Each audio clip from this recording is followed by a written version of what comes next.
الف لام میم، اس میں کچھ شک نہیں کہ اس کتاب کا نازل کیا جانا تمام جہانوں کے پروردگار کی طرف سے ہے۔ کیا یہ لوگ یہ کہتے ہیں کہ پیغمبر نے اس کو از خود بنا لیا ہے؟ نہیں، بلکہ وہ تمہارے پروردگار کی طرف سے برحق ہے، تاکہ تم ان لوگوں کو ہدایت کرو جن کے پاس تم سے پہلے کوئی ہدایت کرنے والا نہیں آیا، تاکہ یہ رستے پر چلیں۔ اللہ ہی تو ہے جس نے آسمانوں اور زمین کو اور جو چیزیں ان دونوں میں ہیں سب کو 6 دن میں پیدا کیا، پھر عرش پر جلوہ افروز ہوا۔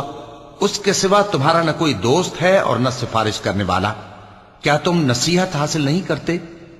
وہی آسمان سے زمین تک کے ہر کام کا انتظام کرتا ہے، پھر ہر کام ایک روز جس کی مقدار تمہارے شمار کے مطابق 1000 برس ہوگی اس کی طرف رجوع کرے گا۔